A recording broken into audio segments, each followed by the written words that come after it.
think Steffi Movement, you think home runs, you think the Olympics, you think power. An excellent coach. You see Delaney Wiz in the background. She played at UCLA. She was a fantastic player, still playing in Athletes Unlimited Professional League. And then you have Victoria Hayward, who recently departed, but she helped with that program. So this has been a program that has grown. San Diego State, they are on a roll right now. Kirsten Deal, she gets to start in the circle, number 11, my old number. There you go. But Deal, the lefty, she has gotten a few starts, but we haven't seen a ton of innings out of her. I'm excited to see what she's going to do. She has a lot of curveball spin. She works that curve rise as a duo, a little bit of off speed, but you're going to mainly see that curveball rise ball action out of her today. It's a great defense behind her. Some pretty familiar names there for Oklahoma. Coach Gasso moving some stuff around in the batting order, not so much on defense. We've seen that rotation at second base, and that's about it. Everything else is as experienced and familiar to the softball world as it gets. Kirsten Deal versus Allie Light, our pitching matchup. Oklahoma versus San Diego State. The battle here in game number 2. Been a lot of battles between two signature programs. And now Coach Newman Denise will try and pull one off against Patty Gasso and the Sooners. First pitch from Kirsten Deal. Just misses. Cario works ahead in the count.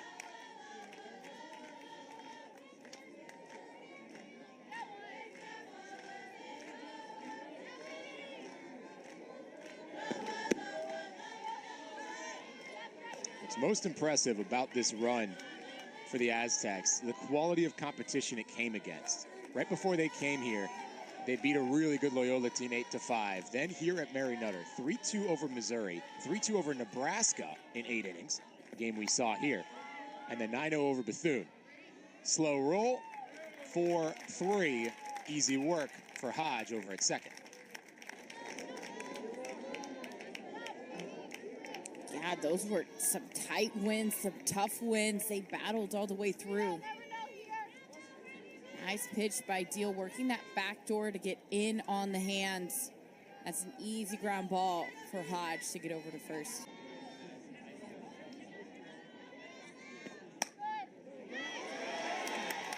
That one right down the line and a perfect hop. One of the queens of SDSU softball stands at first base, an Espinosa single. That one just a pop, and then you could see that was right on the line. It actually hit the base, and that's where Jennings was able to get it popped up pretty high. But I think if that hops over the base, that might have been a double. So Oklahoma getting a little bit of a lucky break on that hit.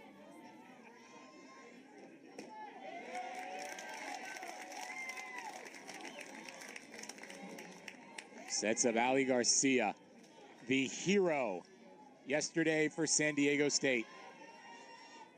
Has as good a pedigree as you'll find anywhere in this tournament. Tremendous experience. Now she brings it to this SDSU program, and she's got another chance. Espinosa's at first, but Garcia can already make an impact.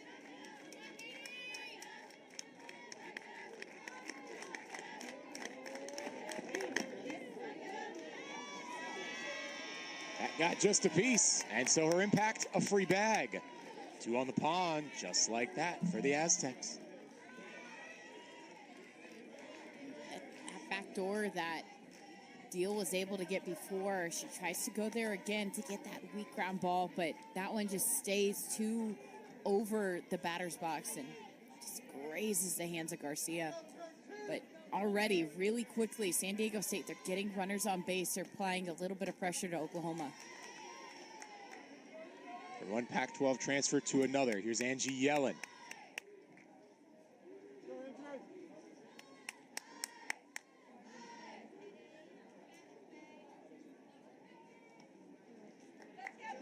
No conference in the circle. SDSU poised so well to receive those Pac-12 transfers.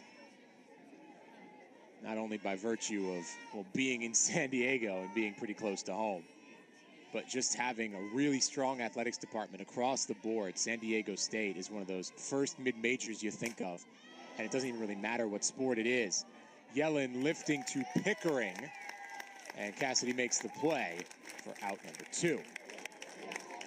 That was a nicely squared up ball. This curve stays over the middle of the plate, over the heart, and Yellen, she takes this one for a drive. But we've seen Pickering, she's gotten the start. She's able to track that one down, but that one just left over the plate. That's something, that deal, she's going to have to get tighter on those corners against this team, especially while they're so hot right now.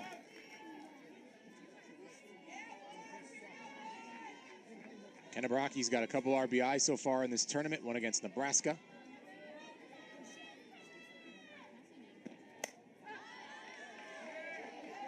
She sends that one fouling out of play.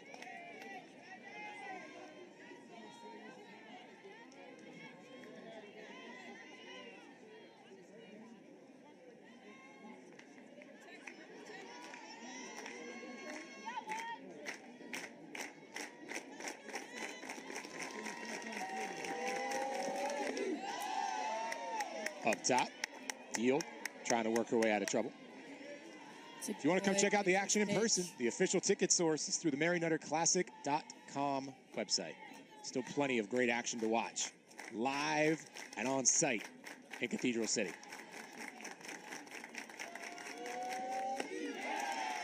Dealing, earns the K, her first, strands 2. Oklahoma threatened and nothing more. Here come the champs on the other side.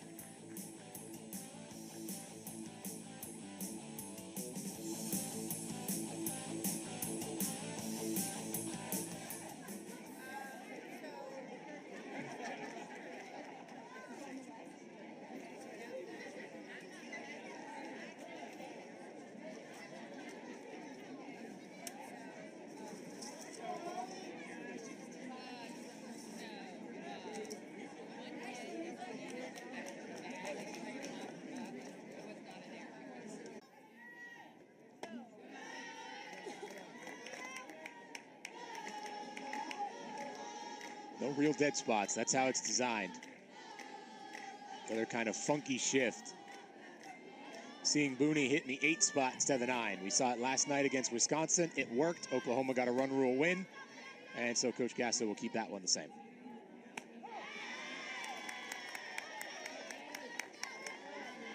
They go against Allie Light. Been fantastic this year. Those numbers speak for themselves. Look at that K to walk ratio. She's got tremendous control. She's given up pretty much nothing. Allie Light has been lights out for the Aztecs.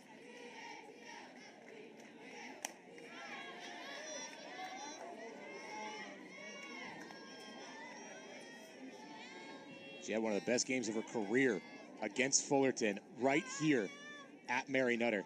7 Ks. And that's a Fullerton team who has already re-announced themselves here in 2024. Yeah, and we all know softball players superstitious. Do something good, you want to repeat. So why not do something good on this field? That was a nice pitch on that inner half. You could see Light wanted that one. Thought she had it against Coleman. This one just ends up just a little inside.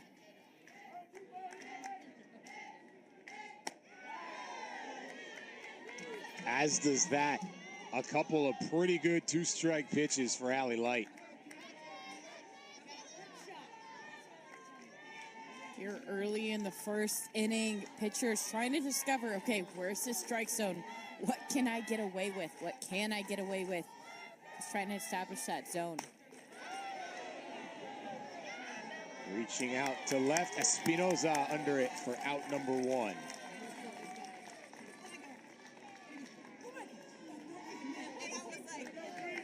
This one, a fading fly ball over there. A nice, easy catch for Espinoza deep in left field. As a big out to get. Jada Coleman's so good in that leadoff spot of just getting on base, whether it's hit, bunt, she can do it all. Brito, first pitch swinging a laser. Goldberg on time and online. Aztecs fired up. Let's talk about that dig over at first by Murphy. This is a rocket off the bat of Brito. That is a great catch over at third by Goldberg, giving herself the time to have that extra shuffle and then pop it over to first. But Murphy, the dig.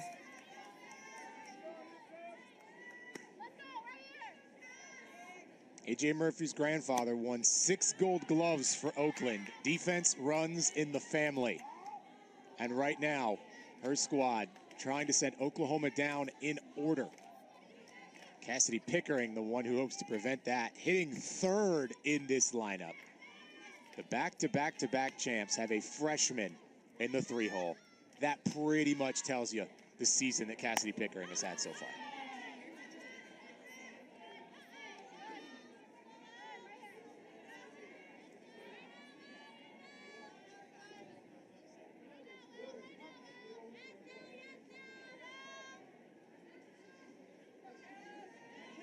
Pickering batting .407. Came out her first at bat, hit a grand slam, and it's pretty much been on par from there. Light gets that inside pitch. Working on it, finally breaks through. Watch Garcia bring this pitch in with her glove. The way that she is able to curl her fingers around and then just bring them back over the plate. That was not a strike, but Garcia is working for her pitcher, getting those calls. Right back to it. Garcia is doing fantastic work. It's a pretty clear message. At least first time around, Allie Light wants to work that screwball inside the lefties.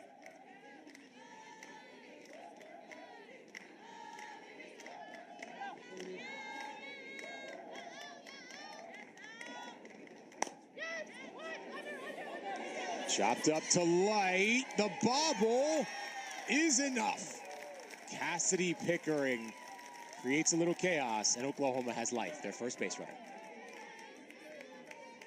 This one catches her out in front, especially after going in. But like she's just not able to hang on to that ball. And you can see Fale Steele, the first base coach, former OU alum, calling her safe. The Oklahoma connections are everywhere, as always. Patty Gasso's coaching tree is massive. Right back to that screw. Lefty, righty, doesn't matter. Strike one to Tiare Jennings.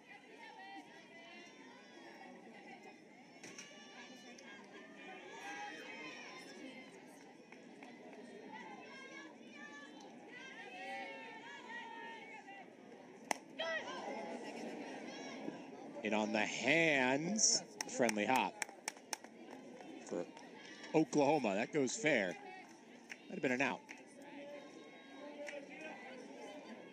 In on the hands, indeed. That screwball is working right now for Light. She's wanting to go in on the hands of lefties and righties. She has that backdoor screw, and then she's going tight, not trying to give Oklahoma a moment of relief.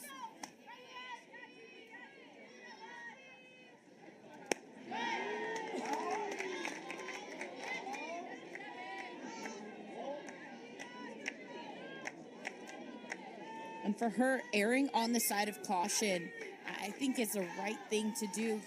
You'd rather have a ball a couple inches off the plate than a couple inches over the plate against a hitter like Jennings. Set up outside. That breaks right back in, and it's oohs and ahs from the fans making the trip up from San Diego.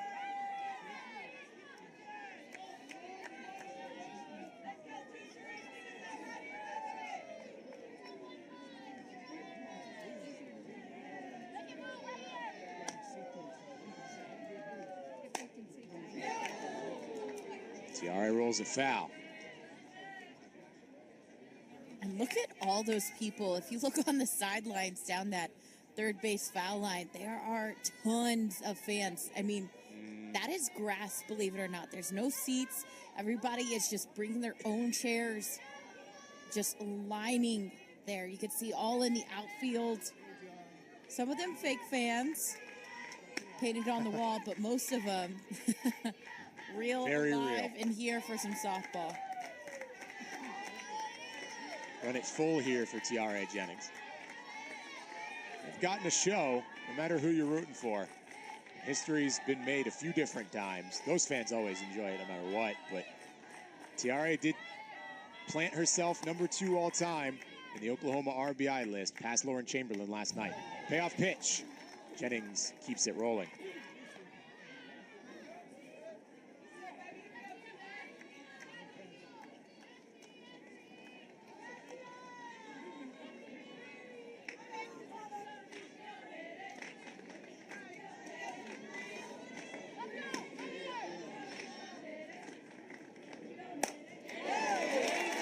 Jennings sat on that one. That is a professional swing from Tiare Jennings. Sooners at the corners.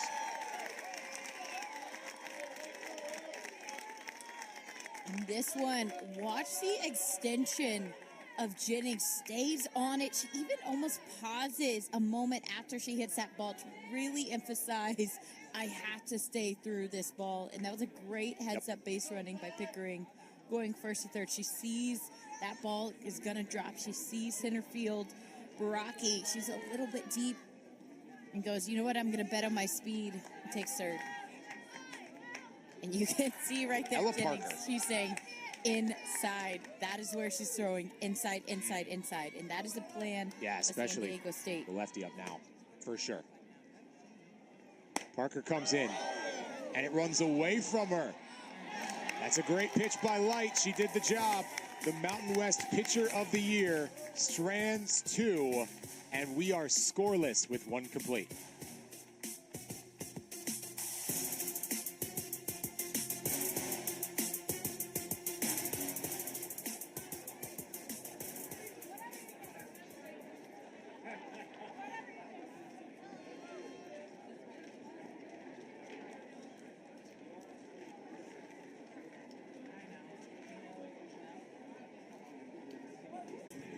Fans are out here today indeed. I mean, you saw the weather at the beginning of the game. It is beautiful outside. The sun is shining. The temps are right there. The fans, they get to enjoy some solid softball. Oklahoma, obviously the 3-time national champion, back to back to back. Then you have San Diego State. They have been having quality wins. They have been having upsets, and they are on fire right now. Who wouldn't want to come out and watch a softball game with the mountains as a backdrop? Again, I don't know. It can't be more picture perfect than this.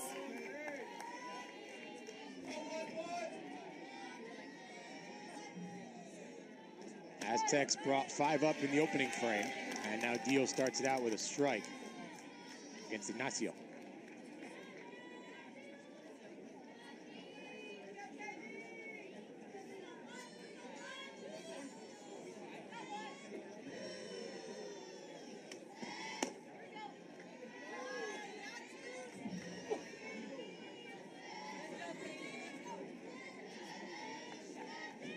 Important to note, this is an Aztecs team not quite at 100%. The Mountain West preseason player of the year not in the lineup after sustaining an injury yesterday.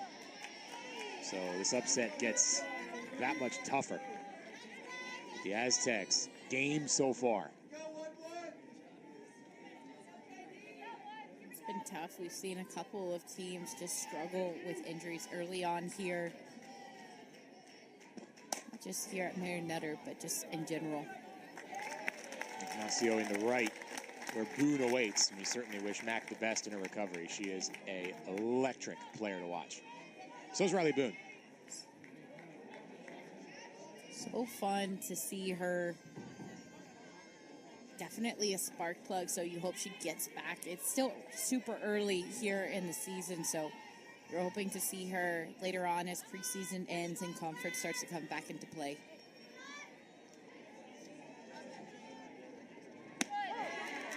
Katie Goldberg, who had the nice snag over at third, about 15 minutes ago. Watches a breaker in from Deal.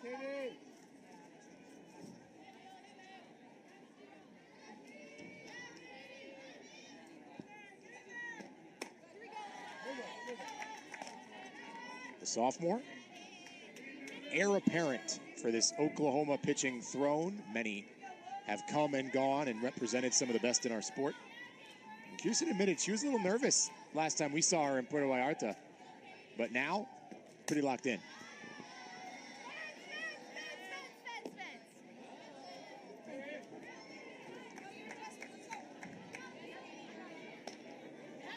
Mike's picking up a little bit of Kinzie Hansen chatter. Local on the That's field. got to help.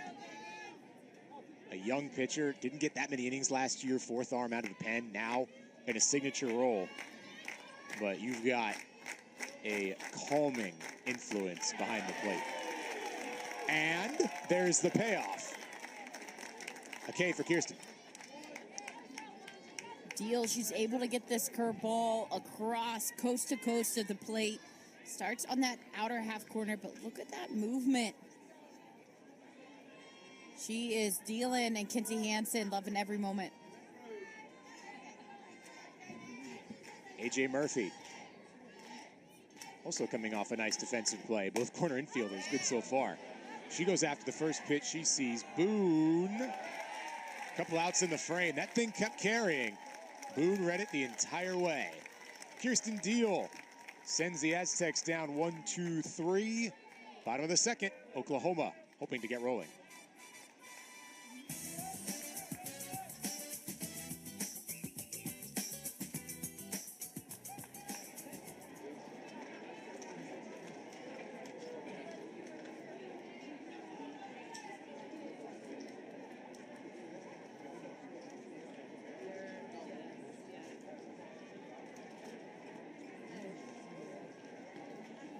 They have gotten treated to a show.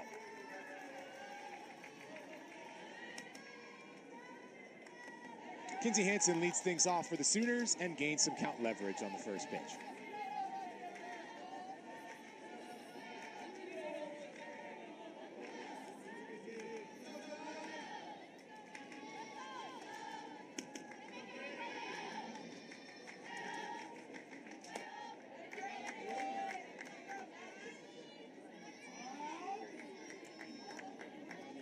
Talked about a calming presence behind the plate. Kinzie Hansen, whenever she steps up, one of the captains for Oklahoma, you can feel a dominating presence from her in the mound. In the box. Rips that one foul. I'd like to thank our sponsors, the Mary Nutter Collegiate Classic, including Japan Takam. Japan Takam is the Japanese Trade Association of Confectionery Manufacturers. As well as Jug Sports, the Mini 3 Jugs machine is the easy answer to all your softball practice needs.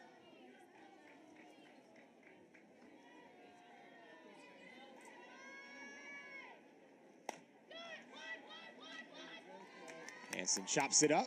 Macario keeps it simple.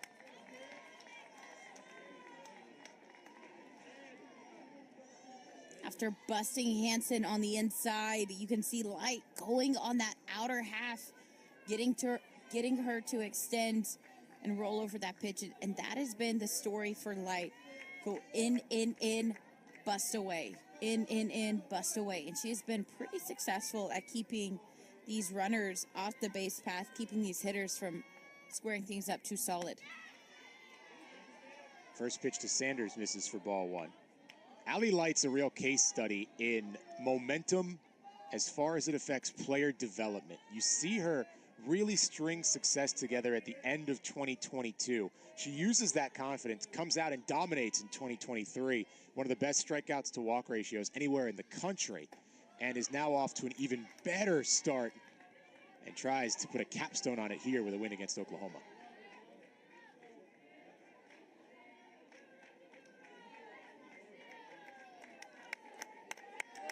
And it starts with taking it one pitch at a time, one batter at a time, doing the little things right.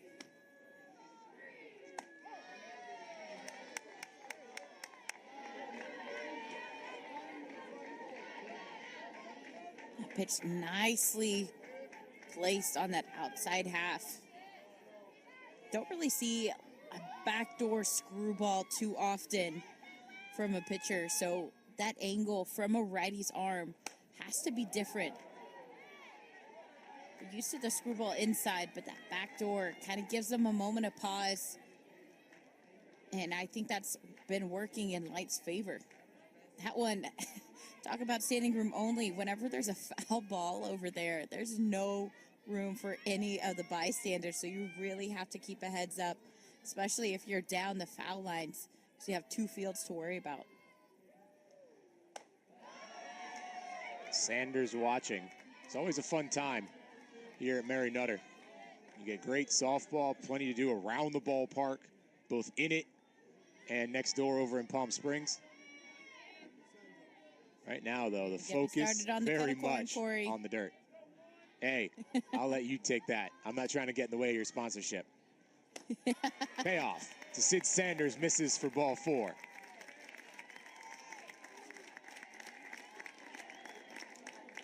I'm right here if they want to know where to find me. It's a good battle by Sanders, being able to draw that walk. And it brings up Riley Boone. She has been so good at the plate for Oklahoma, typically in that 9 spot of accepting the role of, okay, I'm here to get on base and turn the lineup over, whatever it looks like. Bunt, slap, hit, doesn't matter. But here's the pitching sequence. That inner half right there to Sanders kind of catches her. It looks like she's looking for the outside pitch, and then she tends to go away, away, away. Fouled off a few on the inner half, and then Slight not able to find that outside corner.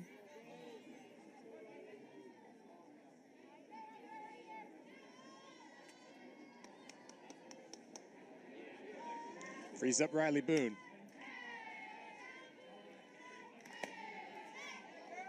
Will happily take one on the inside part, do a little slap, and get an easy single, but she is a true threat because she can also stand in and crush one.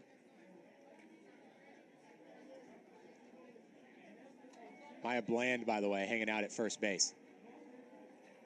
That tells you right there, by taking out Sanders and putting in Bland this early in the game, Oklahoma, they want to make the first hit. They want to give a punch. They want to make them understand, okay, we are here. We want to score some runs. Had some base runners on last inning. Had a runner at third, too, but San Diego State, they were able to get out of it. And I think it's, again, credit to Light and those pitch sequences that she was throwing. It really threw Oklahoma's offense off balance.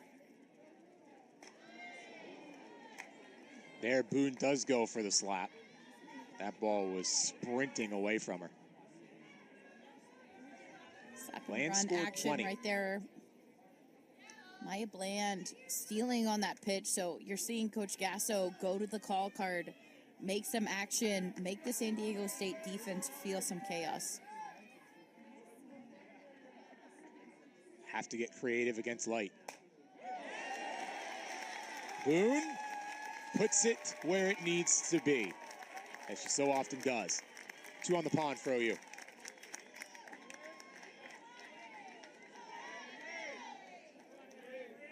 This one from Boone, after showing that slap, look at the way this defense is set up. See the shortstop shifted over a little bit, looking like she was wanting to cover that ball at second. And she gets on base, but I think we're going to see a pitching gauge here. Corey. It is a pitch by committee approach against Oklahoma. I would not be surprised if we see Allie Light come back later on. But for now, we're going to change it up. Second time around, coming for the Aztecs. We'll step aside.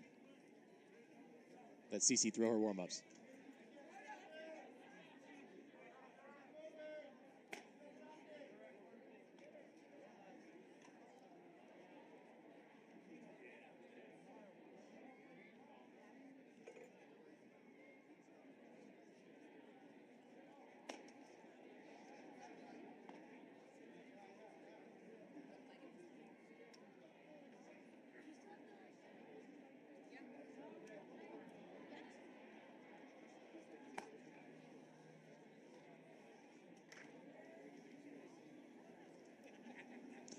Back we come. CC Salora going to get the nod here, first out of the pen. Numbers so far, an ERA of 2.88. She is 1-1 on the campaign, 24 1/3 thrown, 7 Ks, 4 walks. Trying to keep Oklahoma at bay with 2 runners on and good speed. Bland and Boone at second and first.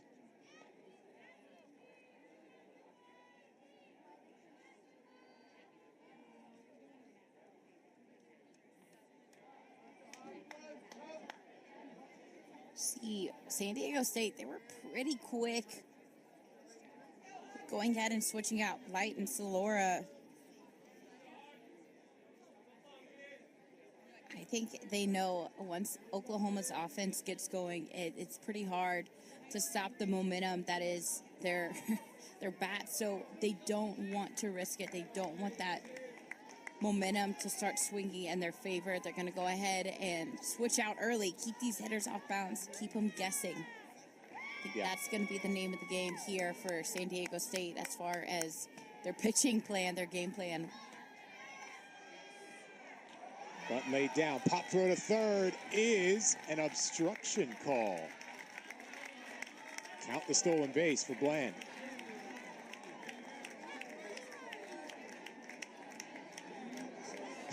Give me a break. I don't have to be an expert lip reader.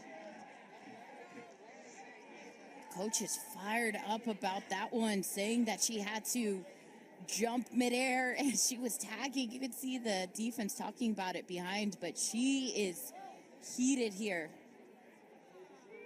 Not happy about that call. Here's a look.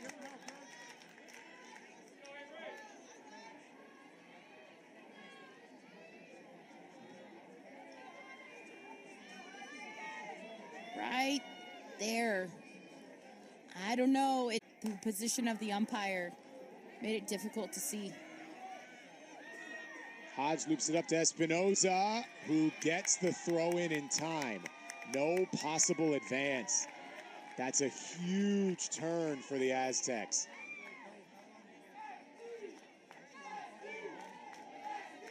And again, credit to their throwing their teams off balance. Just watch that again. I think from that angle, it looks like an obstruction.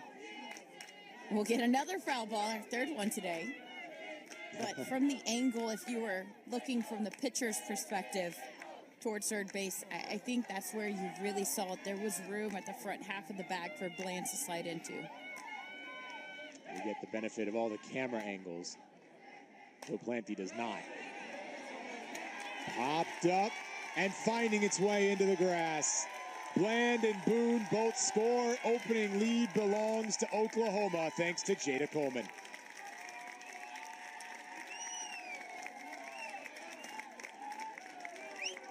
This one jammed on the inner half, but Coleman just gets it into no man's land. Shortstop, the infield was pulled in just a little bit, but outfield, Baraki has to respect the power that Coleman presents whenever she's up at the bag. Oklahoma.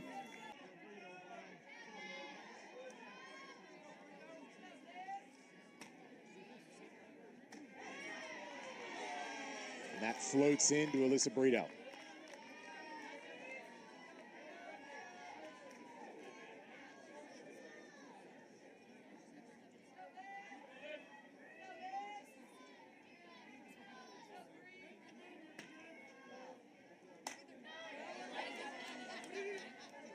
Brito to Farron, across the diamond to close it. SDSU believes they should have been out of the inning with that call that was obstruction. Instead, it's Oklahoma capitalizing to the tune of a 2-spot.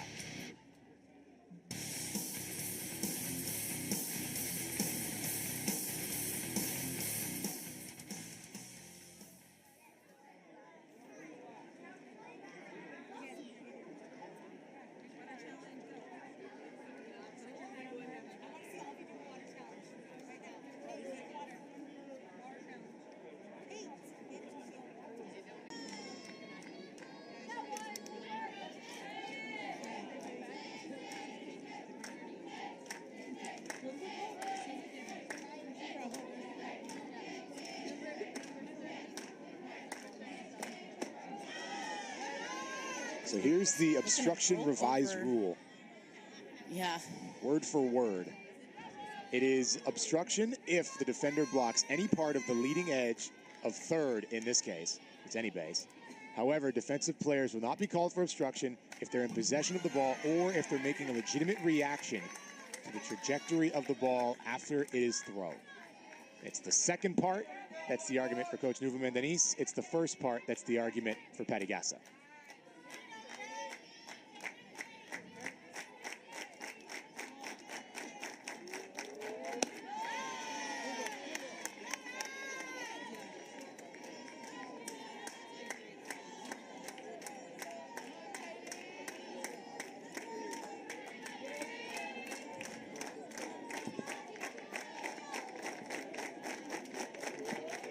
Deal.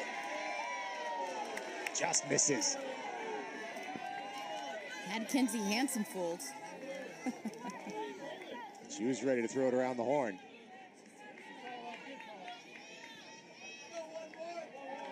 This one close as close can be, but we've seen this umpire consistently on that outside corner. He's pinching just a little bit, a little tight over there.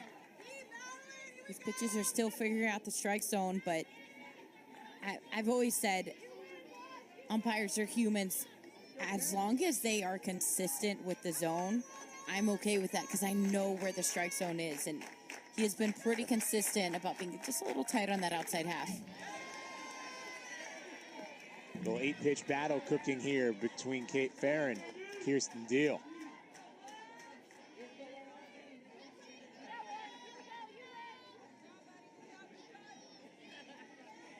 Deal 11 pitches in each of the first 2 innings. Pretty efficient. And she'll have nearly that many against just the first hitter here in Farron. Deal comes home and needs another one.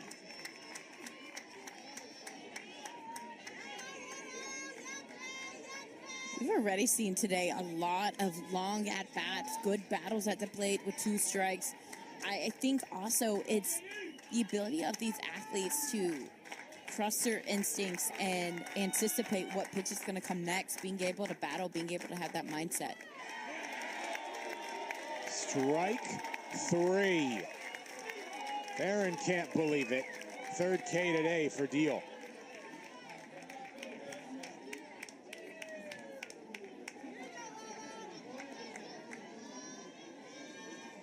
It's a nice frame back there by Kenzie Hansen.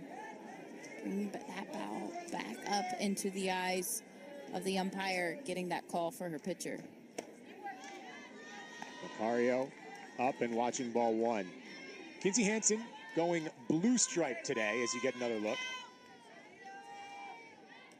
Great drag. Look how solid that stick is. Just very clean on bringing that ball back up into the zone. Very, very quiet with her glove. Not a lot of movement. Yep. The subtle art of framing. One of the great ones at it right now. Unsung heroes back there. No doubt.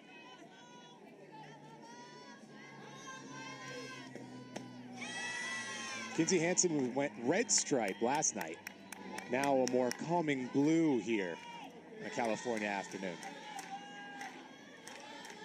Yeah, the colors signify different meanings. So blue, just a little bit more calming, just a little bit more relaxing. Red, a little bit more high energy intensity. But you'll see vertical stripes on pitchers who like to go up and down, a little bit more horizontal. The pitchers like Deal, who have that side-to-side movement. There is that side-to-side movement.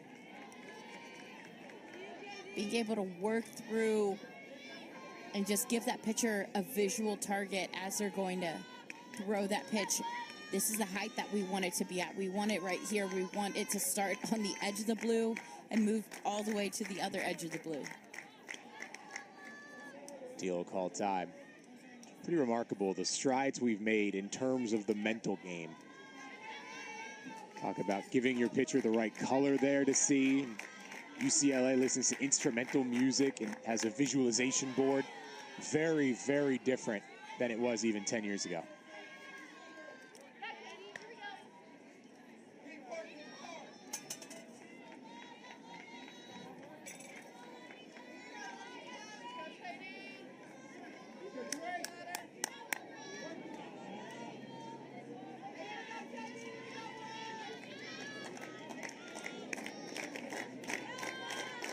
Different thought processes for each game. Payoff pitch for Deal. Just reaching out and poking it. Hodge on time.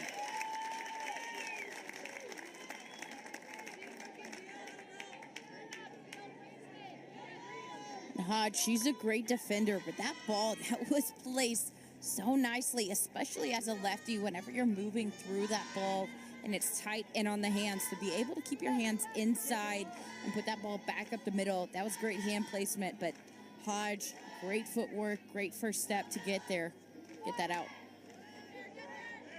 Espinoza. You see it roll foul.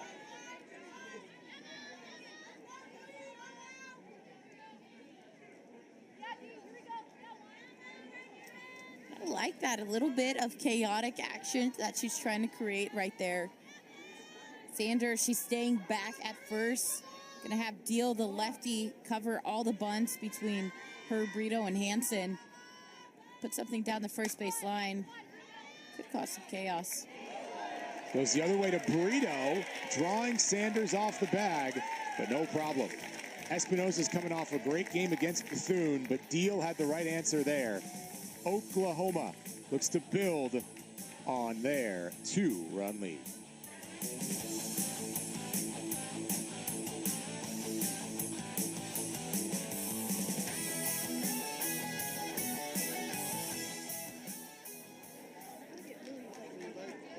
Softball national championships and the latest on certified equipment. It's all just one click away. And if you're a top 12U player, you can sign up and try out for the USA All-American Games.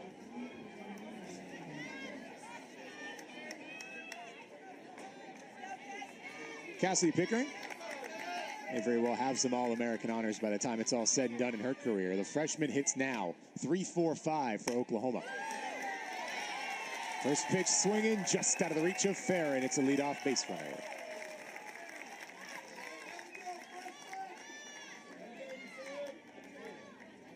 And she's wasted no time getting into a rhythm here this game. This one elevated on that outer half. She's able to drive this one hard enough that you could see that rise kind of take over and get over the head of Farron over at short.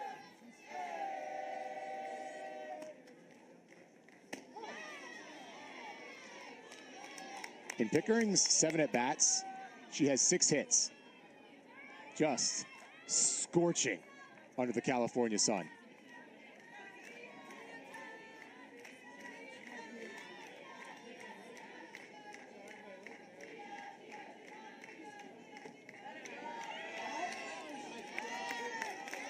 Is that enough? Sure is. Didn't squirt all that far from Garcia. Didn't matter. This one, just a little bit of a bobble, but if you notice, that bobble happened behind Jennings. So even though Garcia was able to keep it in front, she's going to have to throw around Jennings to get that, and that was a good read by Pickering. Pickering gets back, throw from Farron in time. Bounce back there.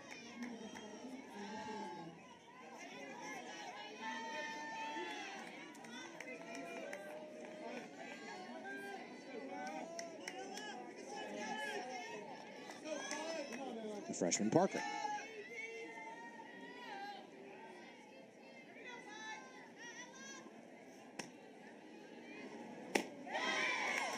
Laura attacking and getting the first strike.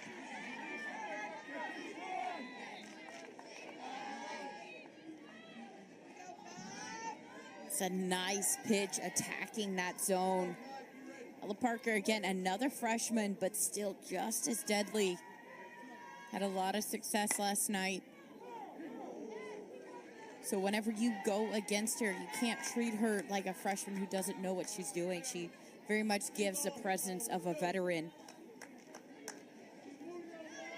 And Laura, she's doing a great job just mixing up the eye levels of these hitters, going in, working out, just to keep them guessing just enough to be able to square anything up.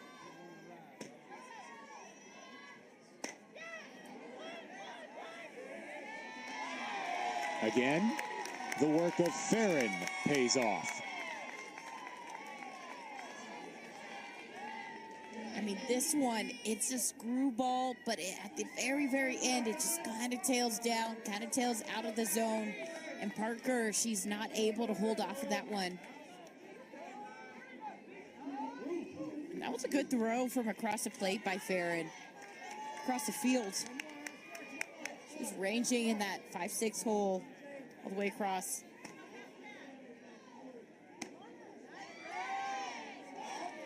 Off speed to Kinsey Hansen. CC bouncing back with back-to-back outs. Coach Newman Denise saying CC is the definition of a power pitcher. Does a great job of keeping it down in the zone, and well, that's exactly what we're seeing right now. A couple of ground ball outs to answer the Cassidy Pickering single. Case in point.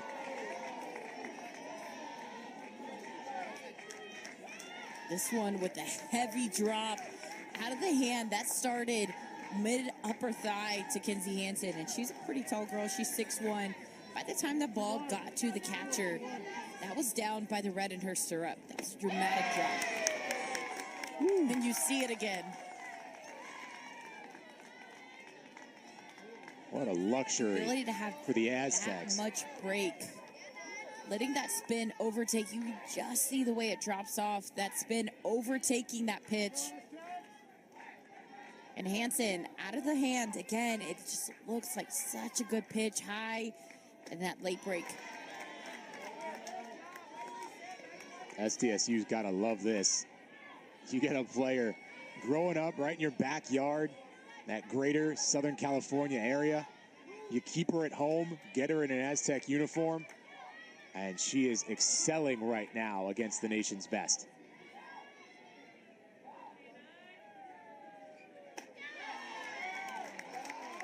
Counts full, though.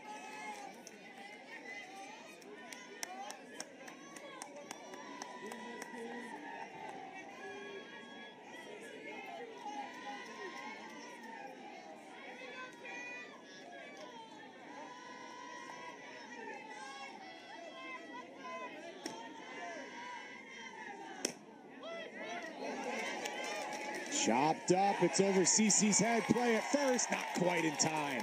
That's a great effort by Macario, but the Sooners have two on. We talked last game about the sun coming up, this ground hard. This one not able to get into the glove of Solora. She's not able to grab onto this one. Just a little bit out of her reach. Kinsey Hansen, a little bit of a surprising wheels down the first base line. You say catchers can't run. There you go. Quite possibly the best in the country. Has a whole lot of everything, including speed. It's a different era. It used to be back in the day, you would just get a defense-first catcher.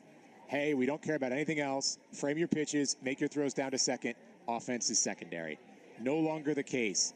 For the top teams in America, they have bona fide athletes who can do it all behind the plate. Another really good example of it right there. From Coach, just talking to her defense really quick. It's okay, no big deal. 2 outs, no harm done. They were in a similar situation back in the first inning, and San Diego State getting out of it. Just need to focus on one pitch, give something for your defense. Sid Sanders watching pitcher. Ball one. He throws down in the zone, that hard drop. Gonna get a lot of ground balls, so she's probably just reminding her defense, give yourself a little bit of an extra step, give yourself a little bit of grace there. It's easier to come up on a ball than it is to have to go back on a hard bounce.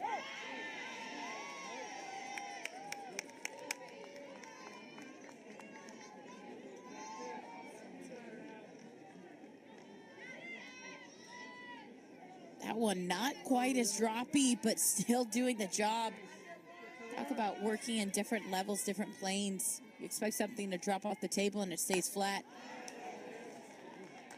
Sanders loops it right up, and it's no problem for Brocky. The hometown kid comes up clutch for SDSU. Still a 2-run lead.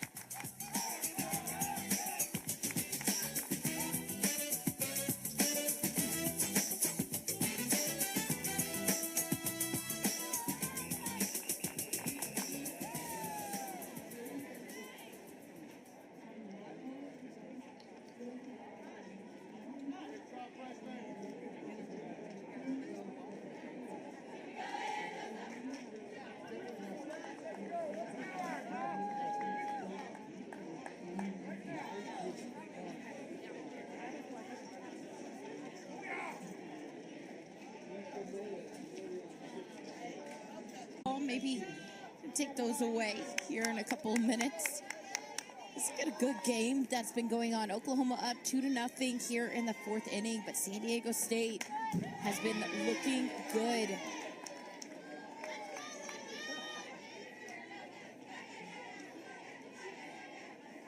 The adjustment for them is getting used to that lefty curveball spin from Deal and being able to cut it off before it breaks. I would say for the lefty, scoop up in the box, get that ball before it breaks, make it more like a fastball than a curveball. That thing just died on its way up the middle. Garcia gave it a quality rip, but Hodge had enough time. This one, she catches it almost out in front, but it just died. But great range by Hodge. That's the second one that we've seen her make up the middle, just ranging back, being able to grab that ball.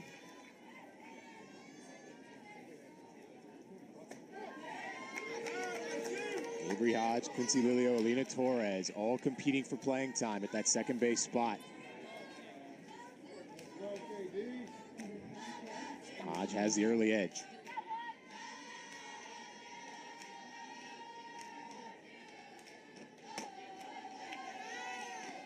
Angie Yellen watching a couple away.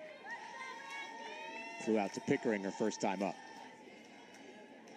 But it was well hit and deep out there in left field. She had a good look against Deal. Gave that one a ride too. Pretty identical. That one had a little more speed on it. It was also more right at Pickering. Yeah, she's definitely on Deal. Did a nice job of sitting on this pitch. Sometimes whenever you're a righty and you see that lefty curve coming at you, it's hard to wait to let that ball get to you, get into that sweet spot, and bend back around just a little bit closer. But Yellen did a nice job, but just like you said, right to Pickering, back-to-back at-bats.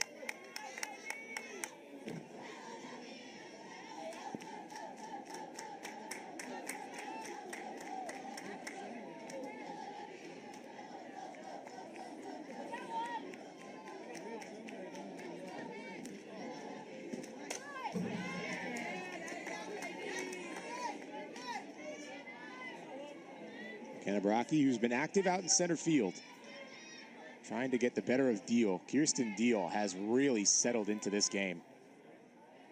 10 retired in a row.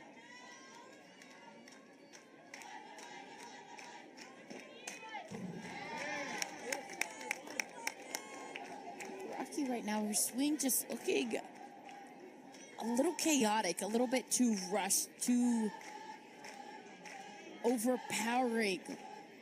This pitch, it's a good pitch, but you can see she's kind of falling over her legs. Cases like this, especially whenever you're trying to just get a hit, get something going for your team, don't try to overswing. Sometimes short and sweet does the best job. Good job of resisting the rise there.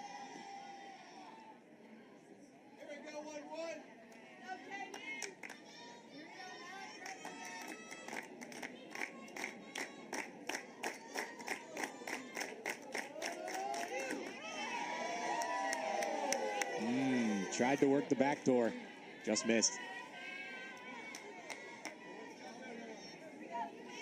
Just a little low from Deal. Saw Kinsey Hansen trying to do her best to bring that back up.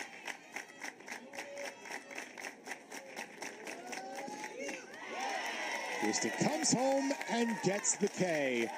She's got one in every inning, and it's 3 straight facing the minimum. Kirsten Deal locked in.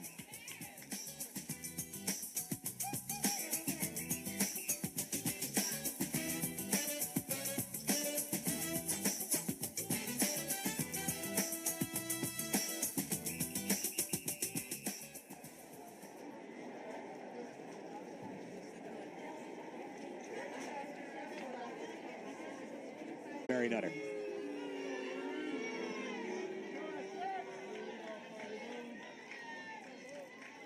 Yeah, nothing beats being able to come out, see your favorite team get those autographs.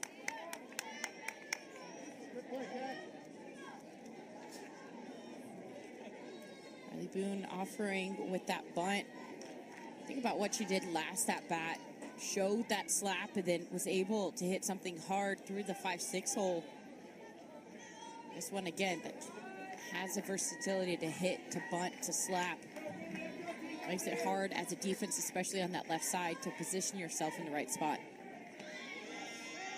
Boone watches that one run away. You saw that Firecracker shirt. That is one of the top travel ball teams anywhere in America. And it is also the same travel ball team CC Cirola played on when she was growing up.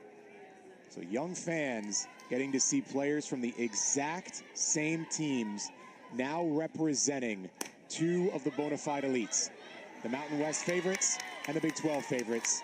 Hodge watching on as that is clean work. Like you said, clean work right here. That's a drop ball low and into Riley Boone. Not able to get underneath that because that's a hard pitch for lefties to get to. If you're a pitcher who can spot that pitch tight on that inside half of the corner. Great location right there.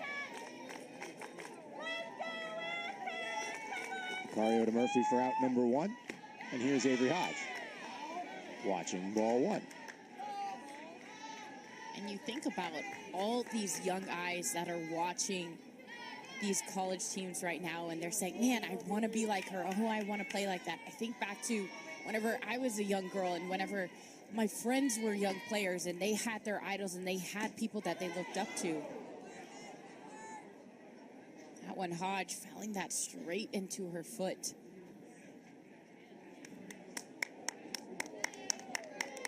She's laughing on her about face, though.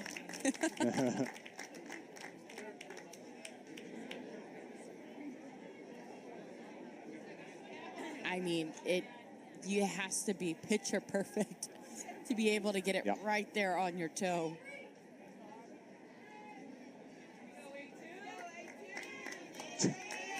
It's like, all right, fine. Nice little smile. I'm sure you guys will show me that video again later.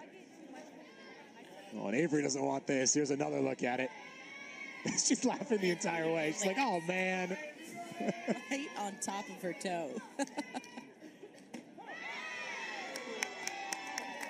And you had to know that one was coming. After getting that strike and fouling it off on your foot, the last thing you want as a slapper is for something to come in on the hands again.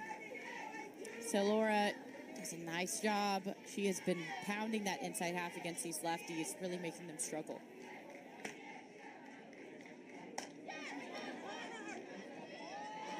Couple of hops into Farron, 2 down.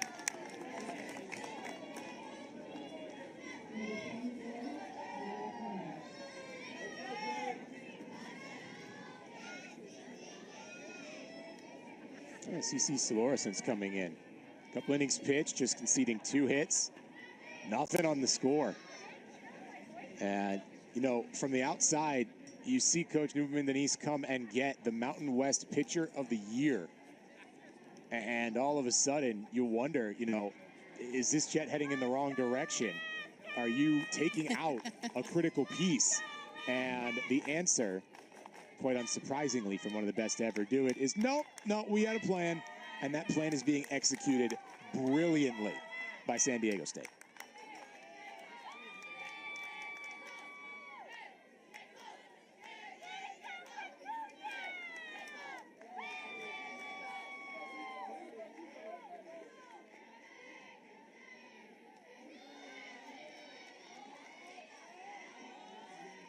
To your point, to bring in a pitcher who is throwing that down ball, being able, and you see Coach in the background after that pitch raise her hands up and say, where did that miss?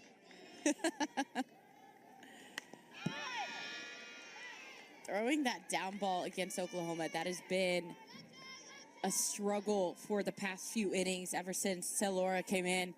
So to be able to continue to work that pitch and just a few, bring it up in the zone, make their eyes pop up and then bring them back down. Oklahoma, they're having a hard time just getting those barrels underneath that ball, getting the right bat plane. Barron's been busy, and she's been up to the task every time. What a game we got cooking here for complete San Diego State in striking distance.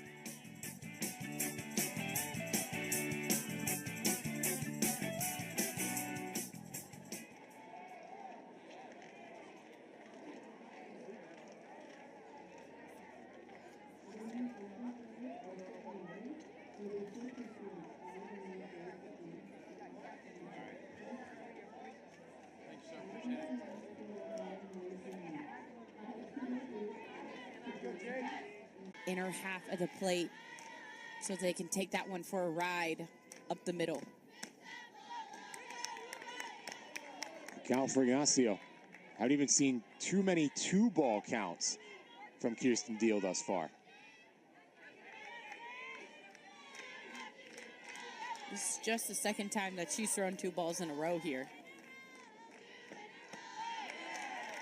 And she answers back with a nasty rise.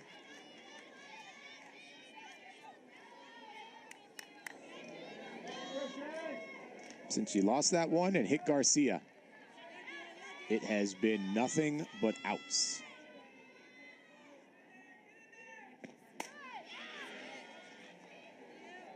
To right, and that trend continues. Boone the first.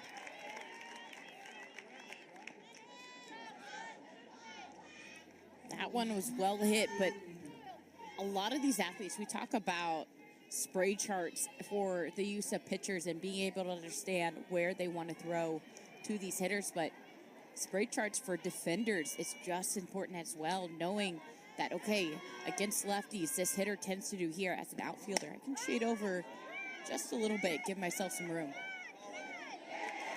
Is there room in right? Boy, not for most, but for a special athlete, it's just out number 2. What a grab by Riley Boone. Can we talk about Riley Boone just then? Because she just covered a ton of ground. And Avery Hodges' reaction is everything. Riley Boone shading deep into right center, shading deep into the right foul line. The question is, Corey, is she going to get the cert out? Going to share the fun? Hey, the game knows and the ball will find you. And right now, Boone wasn't even in the camera shot until the ball was caught. And then it's enter stage left. And Boone somehow makes the grab.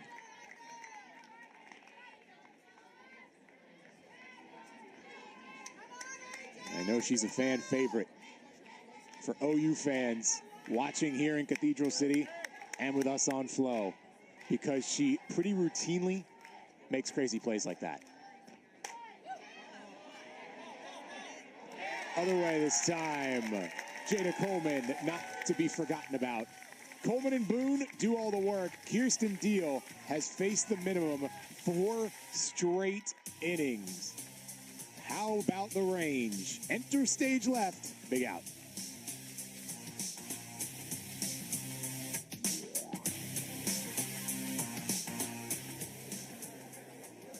You have an extra ticket, I want to see this game. There's no doubt that Osabrito is going to be a big part of that game. And that series, she's the leadoff base runner. Brito just taking this one, not trying to do too much. This is an elevated pitch. You won't see that too much against Oklahoma from Celora. She has been doing such a great job staying low in the zone. And we're going to see a pitching change right here. They were going to let Cece go in her second time through the order until the effectiveness started to fade just a little bit. It's Didi Hernandez throwing her warm-up pitches for the Aztecs.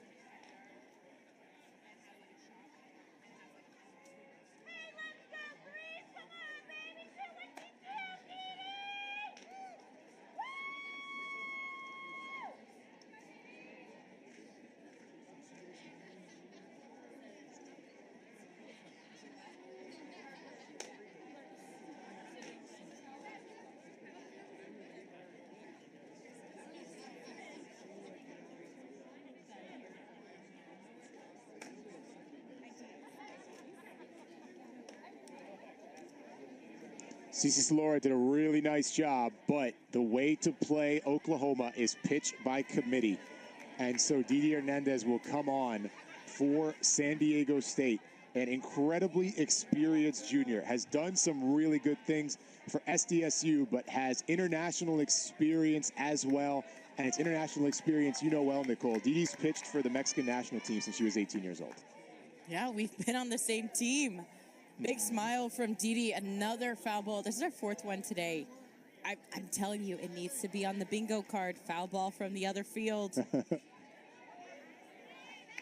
Kind of startled her. But yeah, we played on the same team back in the day on the Mexican national team. And to see her come into her own and to be able to grow at San Diego State, it makes a heart happy just because she loves to compete. She's like a sponge. She likes to soak up information. She wants to be a pitcher who understands the game, understands why she's doing what she's doing.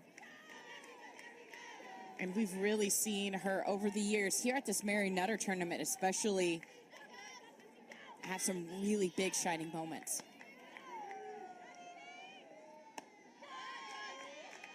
She'll be responsible for the clutch innings now. In Oklahoma, they've been facing a lot of different looks.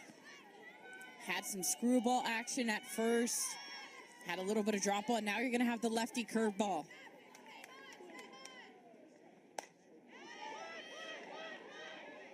High chop. That was a big bounce to Macario, and she played it really well.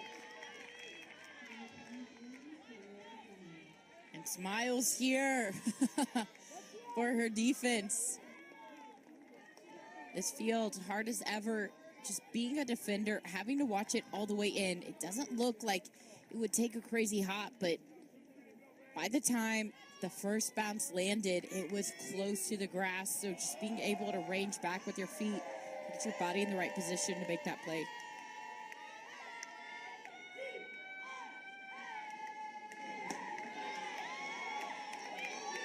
Tiare Jennings watching ball one.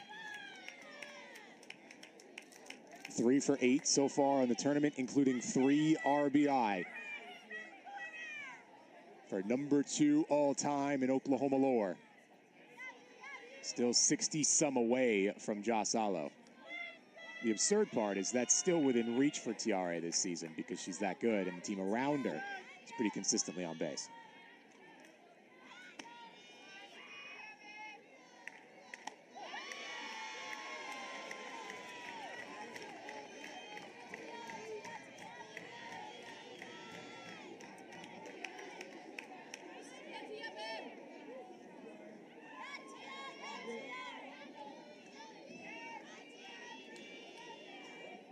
Good off speed from Hernandez at 1-1.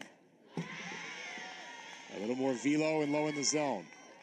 You can see Tiare take that extra half swing as a practice rep, trying to change the path a little bit, Nicole, against another pitcher.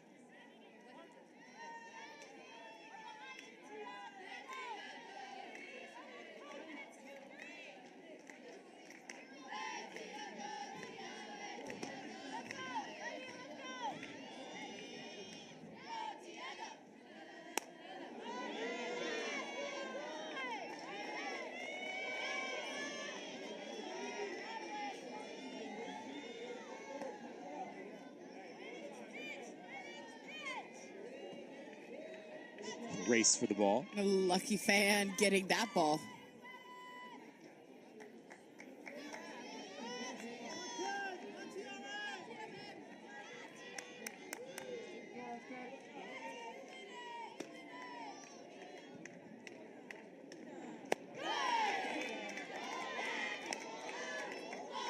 Good battle from Tiare.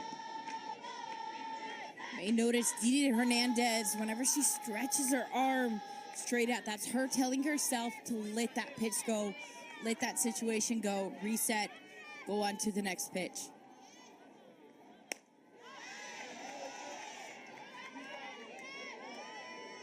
Something that she learned from her teammate, Dallas Escobedo, national champion at Arizona State.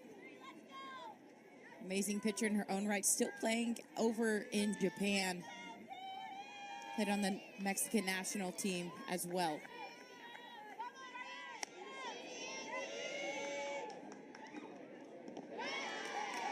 We got to see Dallas pitch on Flow a few years ago. It was down in Puerto Vallarta because softball was in the Olympics, and we're so happy to have it back when it comes to California.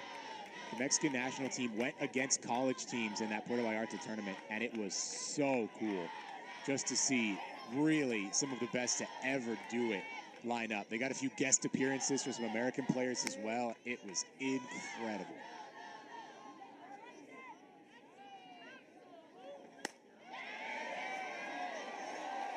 Lifted with carry to center. It goes. It's high. It flies. Tiare Jennings, one of the best players ever, will add 2 more for Oklahoma. Tiare Jennings, she wants it all and then some. A battle at the plate. Look at the way she gets that ball out in front. Her contact is made at the front of that batter's box. Full extension. Talked about how she was 3 for 8 on this tournament with 3 RBIs. For her, that's struggling, but whenever she makes contact. Brings Ella Parker up after Oklahoma doubles their lead in the 5th.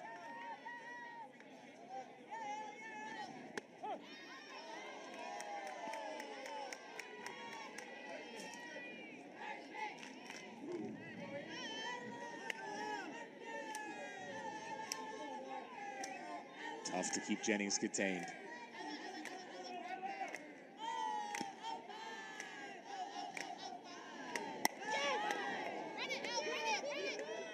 Parker put in a tough spot.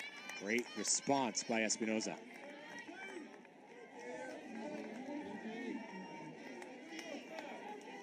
Great bounce back there from Hernandez. Parker has a lot of power in her own right. Would be easy to feel that momentum from Jennings and be able to go, okay, I'm going to do the same thing. But Hernandez, she knows that. She uses that momentum, that little bit of anxiousness. Gets a nice pitch to get an out.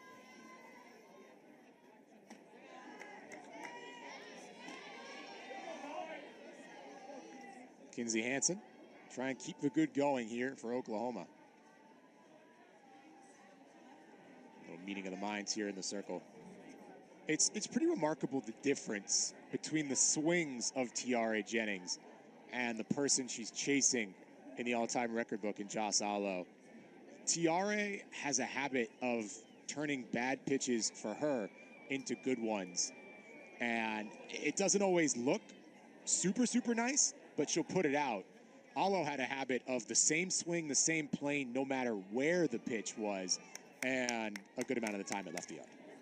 Yeah, trust me, I know. I had to pitch against Jocelyn Allo, and I have a ball that's in the other batter's box, and she swings and hits it over, and I'm like, why did you swing at that?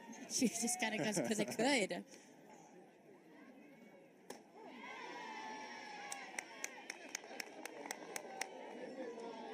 And obviously both approaches work, right? For Allo, it was all about keeping it the same. For Tiare, it's making it happen no matter what. And, well, the results speak for themselves in both cases.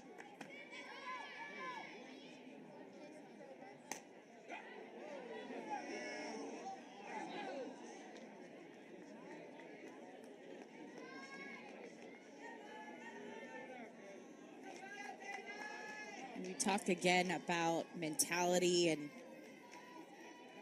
how, as a hitter, being able to stay in the moment. I think both of them, no matter what their approach was, the mentality was the same of, I am going to win this at bat. I am going to have success against this pitcher. It's me versus her, and I am going to win. And having a plan, being 100% in, and whenever you think about it, those off speeds sometimes that gets hitters, or you're way out in front, or you're going for that high pitch, that rise ball you can't just lay off of. Whenever you see those check swings, those are the ones that kind of have those weak hits. Where you buy in, buy in. Kinzie Hansen is very bought in. She's got a 2-out stretch to second, and she's safe. I was about to say single. How about the aggressive base running from the OU catcher? Very aggressive. It must be because of that single that she got earlier. Legged it out, said, all right, I got some speed on me. This one on the outer half, Hansen. But this one, she sees that it's bobbled by Baraki out in center, and she goes, all right, I'm going to go ahead and take it. That was a nice slide by her to be able to go head first, remove that right hand, avoid the tag, and keep her left hand on the bag. You'll see it right here. Watch that hand just move out of the way. Ooh, very wow. heads up base running. That's a great job by our crew to give you that look. That is the type of softball play that does not get noticed. And it is a difference maker in a critical spot. That is unbelievable and yet totally believable. IQ from Kinzie Hansen. Sanders watching it float in. That's also a really tough error to take out there for Baraki. That's a really small little bounce that doesn't normally affect any play, especially when you're going up against a catcher on the base paths. But right there, it will cost 60 feet.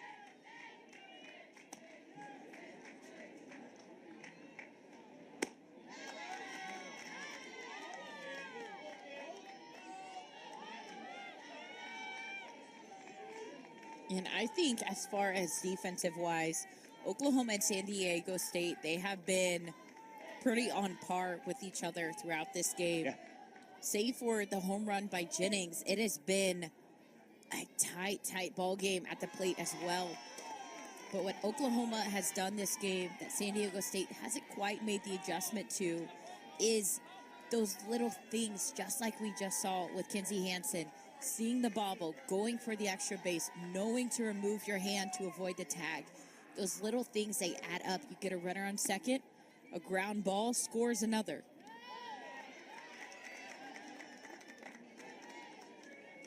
Kinzie Hansen's getting a little eager over there. Big time. Smile from Coach Gasso saying, okay. Yep. Just loves to see it from her catcher.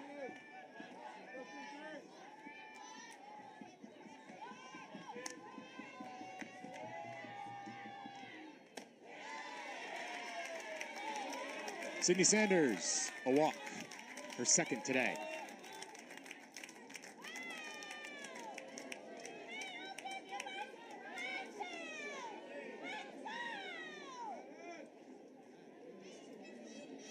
That one, a good eye by Sanders, being able to be disciplined at the plate. And we're going to get the pinch hitter, Carly Keeney. We talked about her last night, Corey, and we were just saying to be in that pinch hit spot and not know when you're going to come in, but whenever you do, you have to be ready. It's typically in a situation where there's runners on and you need to get a hit to score this runner. And Keeney, she has been so successful so far. Just a bat, the way that she's been able to make contact consistently, having hard hits. Saw one hard back at the pitcher last night. Only in a game where Oklahoma's up by 4 would you even see a pinch hit bid replacing Riley Boone. But to your point, Ludlam's been that good. And it is an unbelievable luxury for Oklahoma to have Riley Ludlam behind K9. I mean, look at this swing. Riley Ludlam is pulling no punches. It's a great spot there by Didi Hernandez. There's that great off speed that Didi's got. Talk about a 1-2 punch. You go tight and in on the hands of Ludlam, and then your second pitch is a floater on that outside half. Hard for a hitter to keep their timing. Hansen and Sanders on the pond. Nasty. Good bounce back from Didi Hernandez. And Riley Ludlam's pinch hit bid left wanting. Still, it's 2 runs, both coming on one swing of the bat. Tiare Jennings has already made history and is in pursuit of a whole lot more. Her team up 4-0 now as they search. Now it's just, I'm a fan of the game. I want to come out and watch some softball. Absolutely. It's the phrase we hear these days from every coach: grow the game. That's now the #1 thing. You know, it used to be instilling the fundamentals, creating feeder systems for these colleges, and eventually fostering a pro league that makes you want to go through and play at the next level. And while that stuff's all still important, it's now about continuing this growth curve, as right now, Kierston Deal, well, she's on fire. Deal finishes this one with a rise ball on that up and outer half. She's gotten a few strikeouts on that pitch, and I think that tells you how hard it is to resist that one. It looks like that backdoor out of the hand and then just slowly inches upwards out of the zone.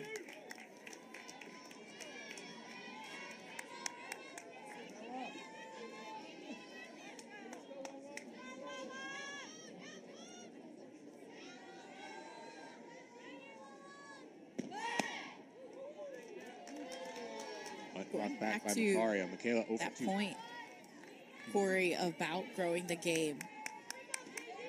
It doesn't matter how good your fundamentals are, how entertaining this game is.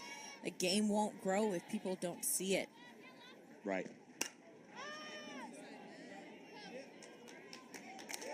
And Pickering for the out. Look back at where this tournament was several years ago. I mean, just look at the coverage that Flo is able to provide.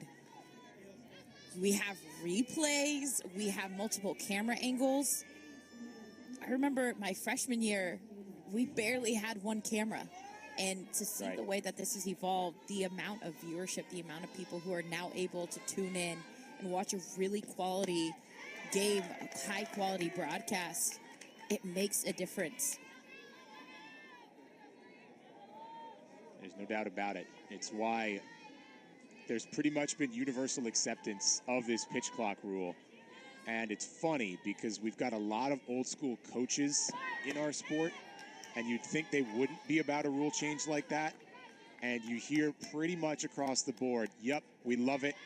It speeds up our game, sure. It'll take an adjustment, but it helps our TV partners. And that lets us reach people we would not have been able to otherwise. And once you start to do that, you get more young players into the game, watching the game, and the growth becomes exponential in that point. Growth begets more growth, and we wind up in an absolutely incredible spot.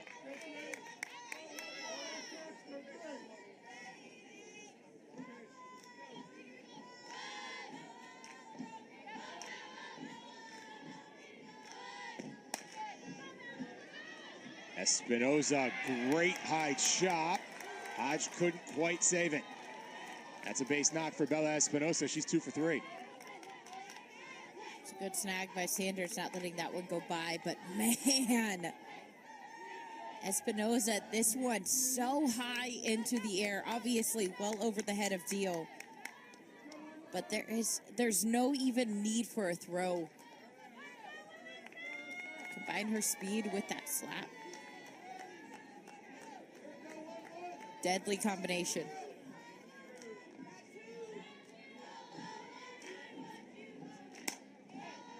So Garcia, first pitch swinging up to Jennings.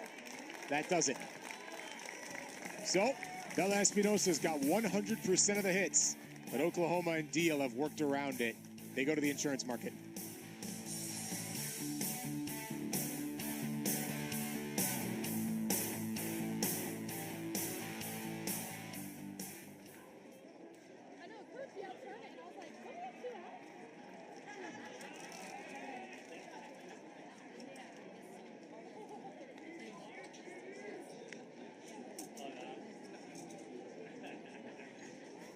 In 2 different locations. Alina Torres making her day debut.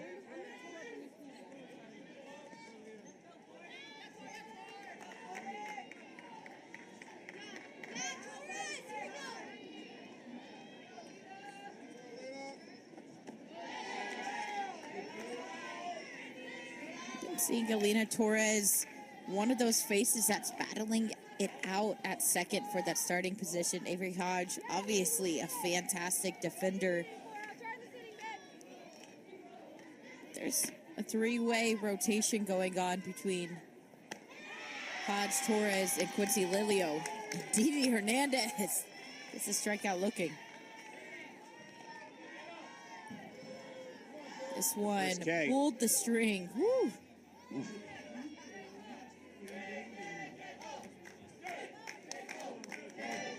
Aztecs looking to get to the top of the 7th. Already a tall task. They'll need 4. Can't afford much more.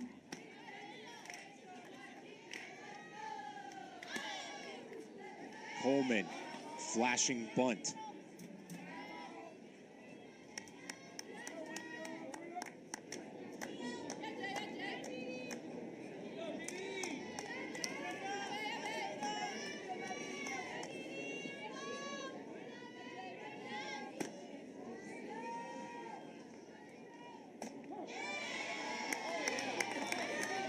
Bounce back pitch. Sooners step aside after this one. They've got a doubleheader coming tomorrow.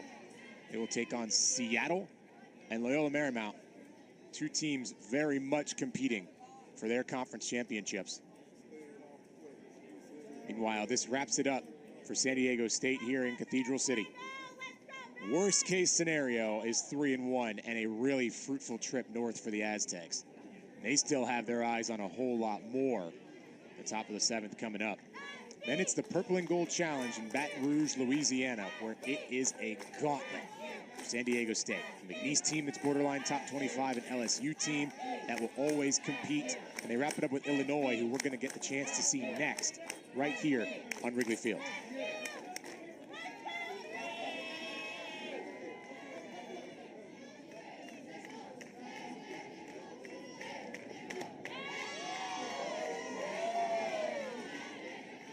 I think we need to make a list of, because everybody knows the Oklahomas, the LSU, Tennessee, but I think we need to make a list of all the teams like the San Diego State, like the McNeese, like Wichita State, who are smaller schools but are really, really good and can compete with just the best of them.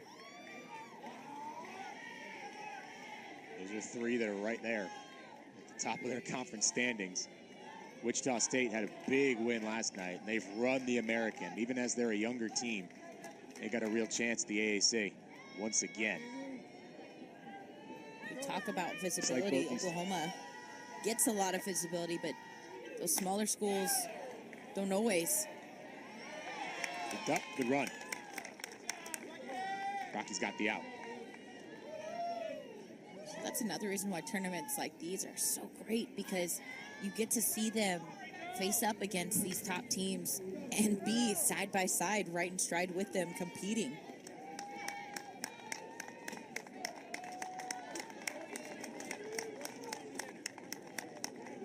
Brito was going to come up. Hannah Core will replace her.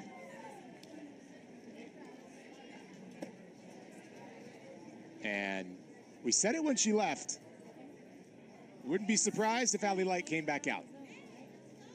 And so Allie Light will go back to work for San Diego State. She re-warms up here at Mary Nutter.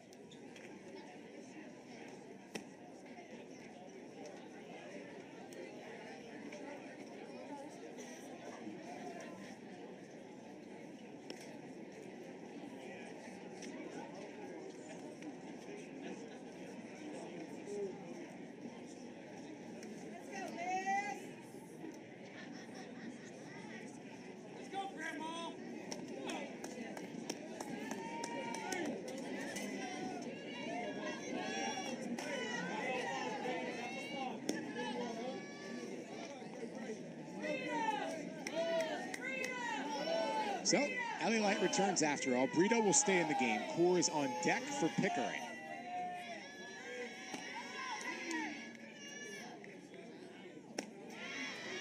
Light got the ground out last time against Brito, back in the first inning.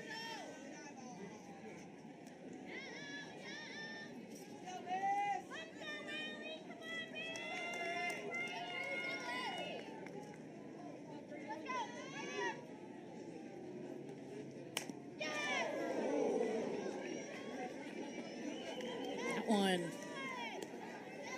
I don't know if it hit Patty Gasso, but if it didn't, it barely missed. Hard foul ball down that third baseline. She looks okay. She's a tough lady, though. Got some experience. Been in that third base coach's box for a minute. Had some hard shots right at her. Fair ball across the diamond, not in time. Great run by Brito. Or is it fair? It was called foul. Yeah. That one. Yeah, just a little bit foul.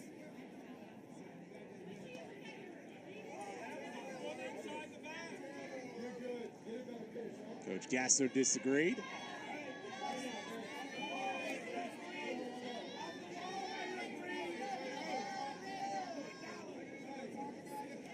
Here's going to be the money love. I think that one's foul.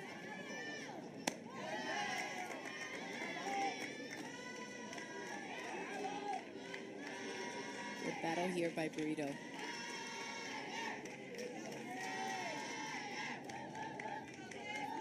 Brings it back to twos.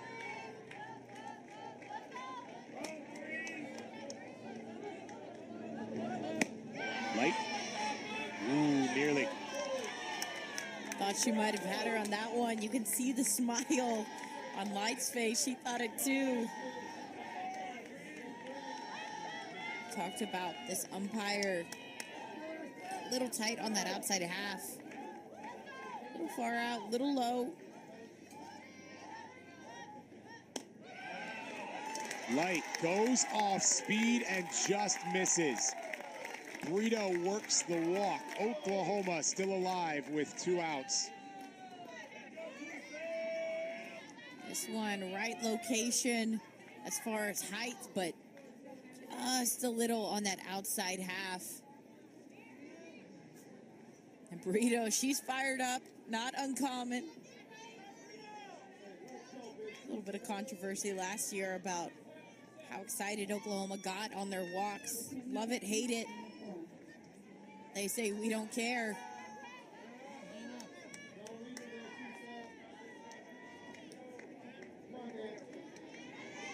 Anything and everything in the chase for 8. Anna Court.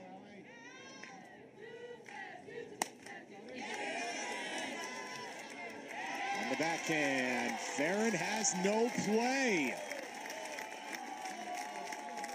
Anna Court on the board for her time with Oklahoma. Or coming out swinging early on a pitch that's left elevated.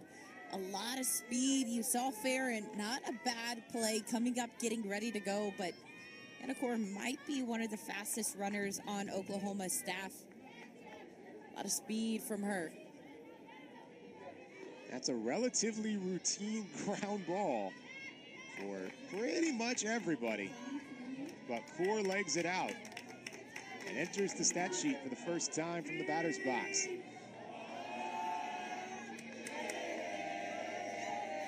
Sets up Tiare Jennings.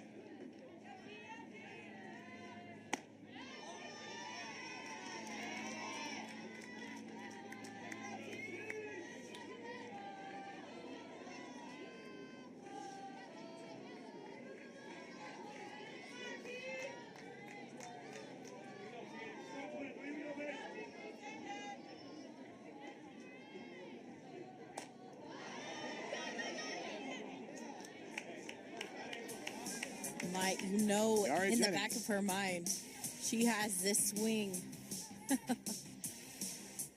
Absolutely crushed out in center field. She knows the power that this athlete has and just nibbling around the zone, trying to get her to get a little bit uncomfortable, to get out in front. Granted, that doesn't always work, even if you do fool Tiare Jennings. Not fooled that time. She rolls that all the way to the fence. Brito crosses. Core converts her first college hit into a run. And Oklahoma has their insurance.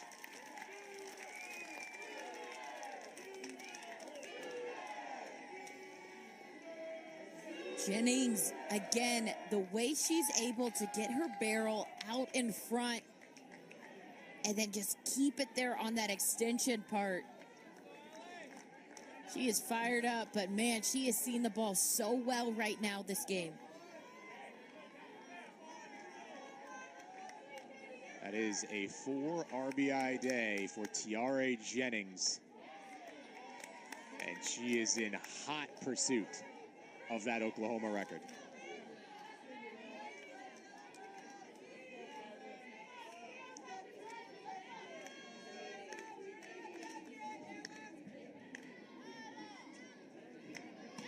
All of this coming with 2 outs. Didi Hernandez got strikeout, fly out. Then pitching change, walk, single, double.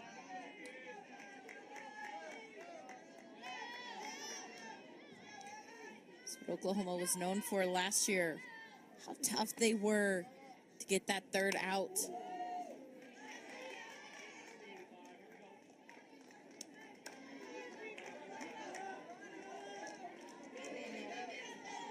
Light's One been point effective. last year during their season, they had a 500-plus batting average with 2 outs as a team.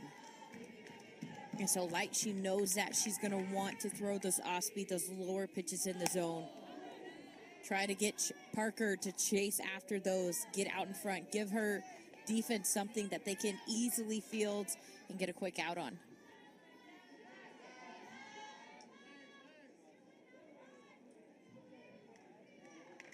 Light nearly had Brito, just missed on what would have been strike 3. Cora didn't hit it hard, but she's crazy fast. And then Jennings has gotten the best of even the best. There again, all Light can do is laugh.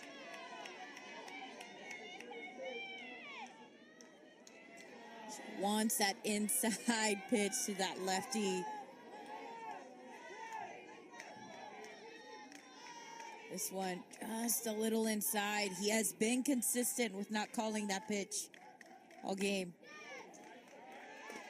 And Ella Parker continues to fight.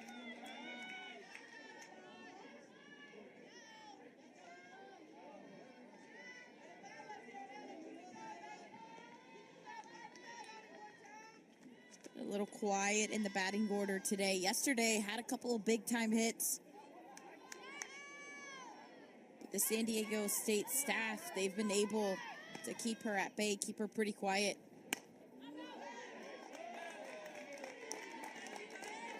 The late pitch battle between Parker and Light.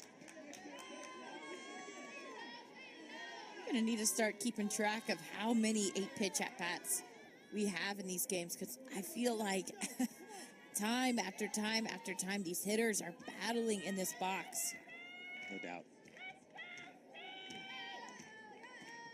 Light rocks, comes home. And it misses low.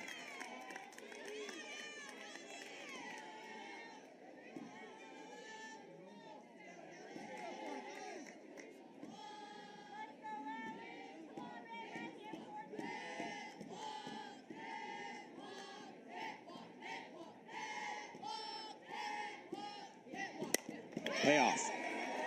Lifted by Parker, just to the grass. Tiare scores. The 2-out magic continues for the Sooners. Man, this was a great battle and a really, really good pitch by Light. This is an off-speed over the middle of the plate, but about as far close as you can get without that ball bouncing in the dirt. And Parker, she's just able to get that barrel out in front, get it into a no man's land out there in center. Another run across. In Oklahoma, they're able to score one more. This game ends here and now. That's Parker at first, representing the game-clinching run. The Aztecs threw the best punch at the champs so far in this tournament.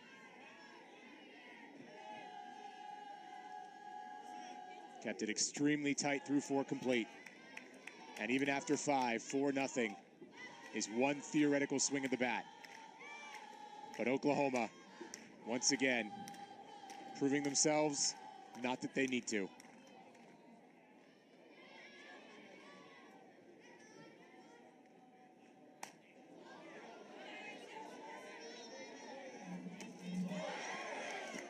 That one, a really nice grab right along the fence. We got two really good catchers in this game, and Alyssa Garcia reminds this San Diego State team may be down here against number one. This squad can play. What a catch.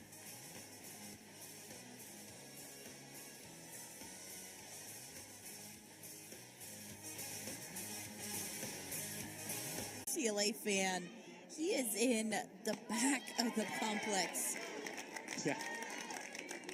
Trying to get a glimpse. That is how packed this stadium is. I mean, that is as far back as you can get. Maybe the little bit of height gives them a better view. There you go. That's what I'm saying. On the hill, you get a chance. Enjoy the game from a different perspective.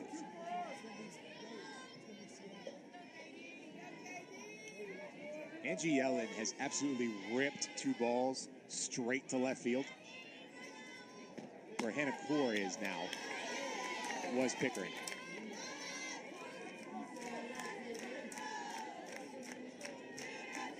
Lilio also takes over at second. Waiting for Yellen to get something that drops down in that zone.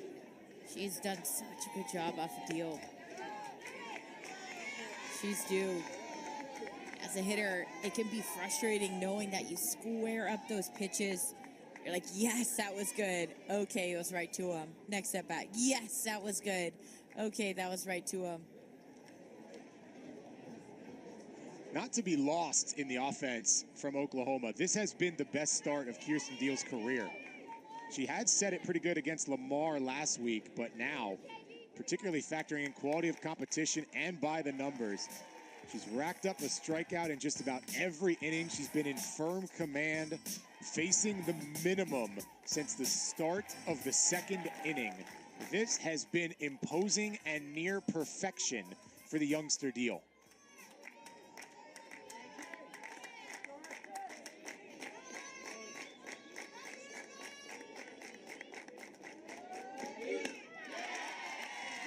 She'll pick up another K. That's 6.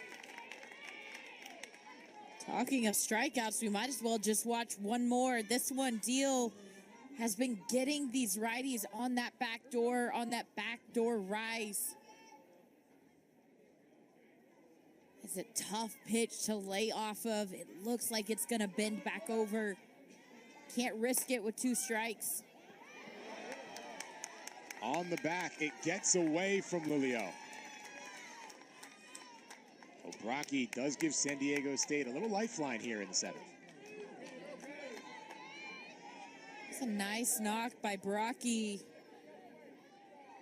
She has been pitched that outer half all game long by Deal. Just fed that outer half and struggled. It's a great adjustment her 3rd time through, being able to get that ball, hit it hard up the middle, hard enough to make Lilio make an error. We're just talking about the slate that UCLA has gone through here at Mary Nutter. The Mountain West is a good league, but it is going to feel easy by comparison after what San Diego State has put themselves through in this preseason.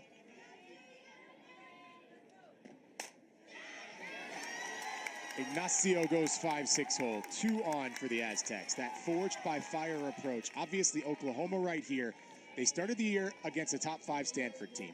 Another team out of the Big Ten in Minnesota. Top 25 Kentucky. Top 25 A&M. Twice. Top 20 Oregon. Top 15 Missouri. Number 1 Oklahoma. And we mentioned they've got McNeese, LSU, and Illinois on deck. That is a crazy run for this Aztecs team.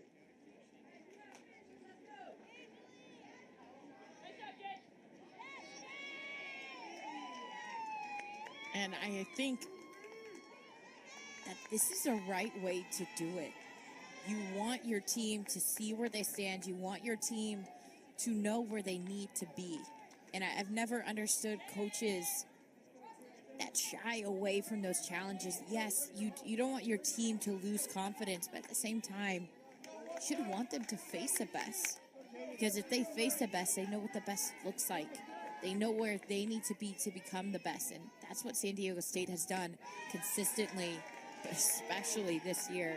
They're rising to new levels. We've seen them in postseason, and they have knocked on the door of regionals time and time again.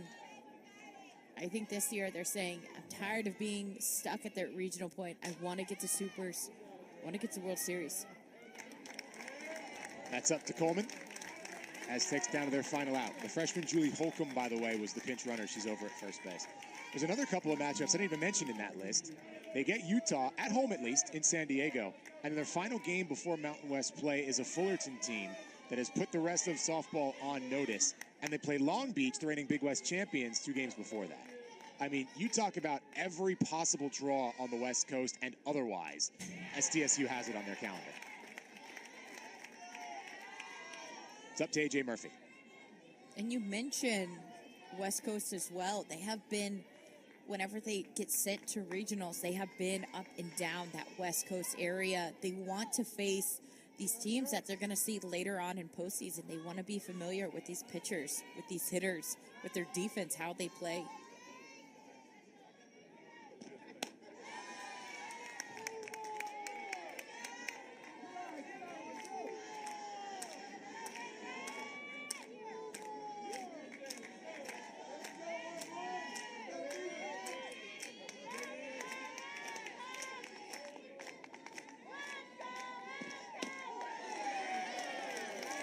Deal, 1 strike away. Oklahoma has been dominating so far this Mary Nutter, looking so good. Offense, defense, and pitching. Lifted straight up. Again, it won't be a new high watermark in strikeouts for Kirsten. She had 10 against Lamar, but 6 or 7, depending on how this final out comes. Complete game shutout against a team of this caliber, even understanding they're missing Mac Barbara.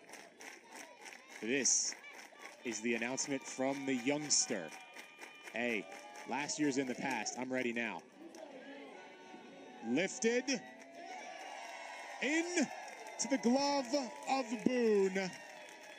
The chase for 8 continues with win number 65 in a row. A complete game shutout for Kirsten Deal and the Sooners. And Oklahoma wins it 7-0. Over half their offense coming from Tiare Jennings in a 4 RBI, 3-hit day. The champs were challenged, Nicole, but they win again. Oklahoma showing why they are the back